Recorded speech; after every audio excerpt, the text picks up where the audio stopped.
नमस्कार, जय Hind, Vande Mataram. Hi guys, आप देख रहे हैं इंडियन मोटिवेशनल हब। ये कोई मोटिवेशनल वीडियो नहीं है, ये वीडियो है स्टूडेंट्स के हक का वीडियो। अगर हम अपनी चिंता नहीं करेंगे तो यहाँ तो ऐसा लगता है किसी को घंटा फर्क नहीं पड़ता है। यहाँ पर आप आइए, एग्ज़ाम दीजिए, उनकी जिम्मेदारी पूरी। अब कोरोना से कैसे बचना है ये आपको सोचना है। उधर से एक ब्रह्मास्त्र आता है, SOP। अरे हंस क्यों रहे हो भाई? SOP देखना है आपको? चलिए SOP दिखाते हैं। ये कुछ फोटोज़ हैं कुछ दिन पहले हुए एग्ज़ाम्स की। Comet exam Karnataka, KEM exam Kerala, UP BEd exam UP। इन सब जगह बहुत ही अच्छी तरह से SOP फॉलो हुई है। डिस्टेंसिंग दिखी आपको? दिखी SOP आपको? आप भी तैयार रहिए SOP के लिए अगर एग्ज़ाम होते हैं तो। आज बात करना बहुत ज़रूरी है। दांव पर सिर्फ 11 लाख JEE, 17 लाख नीट और लाखों फाइनल ईयर के स्टूडेंट ही नहीं। आज दांव पर है इंडिया का फ्यूचर, इंडिया का यूथ। और अगर यूथ ही सेफ नहीं होगा तो कैसे बनेगा आत्मनिर्भर भारत? इस मामले पर कई बच्चों के पेरेंट्स और बच्चे खुद सुप्रीम कोर्ट गए। वहां 5 मिनट की सुनवाई के बाद जस्टिस अरुण मिश्रा ने ये कह दिया कि ज़िंदगी को रोका नहीं जा सकता, हमें इसके साथ ही आगे बढ़ना पड़ेगा। लेकिन सरकार अपने स्तर से फैसला ले सकती है।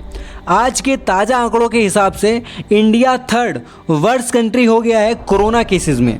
एक दिन में सबसे ज़्यादा 69,000 केसेस निकल रहे हैं और एक रिपोर्ट के मुताबिक भारत में हर 20 दिन में केसेस डबल हो रहे हैं। तो हम कैसे मान लें सितंबर में ये आंकड़ा बढ़ेगा नहीं, और अगर आंकड़ा बढ़ेगा तो खतरा भी बढ़ेगा।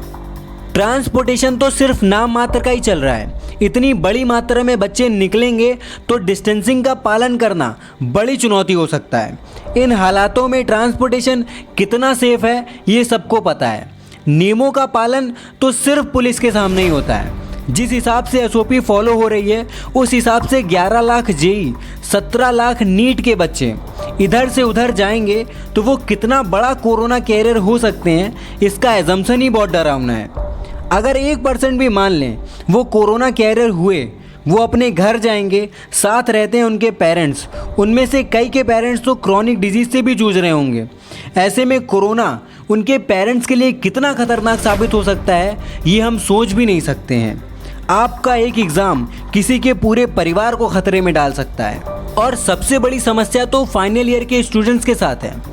यूनिवर्सिटीज़ में छोटे छोटे गांव से आकर लोग पढ़ते हैं। लॉकडाउन में वो तो अपना बोरिया बिस्तरा समेट चुके हैं। अब उनका एग्ज़ाम कोई एक दिन का तो होगा नहीं। अब ऐसे में किसी और जगह पर बच्चों का खुद को सेफ रखना बहुत बड़ा चैलेंज होगा, साथ ही उनके पेरेंट्स के लिए बड़े तनाव का कारण भी होगा। और अगर इन सब चीज़ों को किनारे करके आप एग्ज़ाम करा भी लेते हैं तो कुछ का कहना ये होगा कि जान है तो जहान है। लेकिन उनमें से कुछ बच्चे ऐसे होंगे जिनके लिए एक तरफ कुआं और एक तरफ खाई जैसे हालात होंगे। वो अपनी ज़िंदगी को खतरे में डालकर एग्ज़ाम देने जाएंगे क्योंकि उनके लिए 2 वक्त की रोटी उनकी जान से ज़्यादा ज़रूरी होगी। क्या ये उनके साथ अन्याय नहीं है? और अगर आप फिर भी एग्ज़ाम कराते हो तो आपके सामने एग्जाम्पल है USA का, जहां स्कूल खुलने के बाद 97,000 बच्चे कोरोना इन्फेक्टेड हो गए। अगर सलूशन की बात करें तो हम जोन वाइज एग्ज़ाम करा सकते हैं। जहां केसेस कम हैं वहां पहले एग्ज़ाम करा लें। जहां केसेस ज़्यादा हैं वहां एटलीस्ट तब तक तो रुका जाए जब तक वहां के हालात नॉर्मल ना हो जाएं। अब उम्मीद सिर्फ सरकार से है।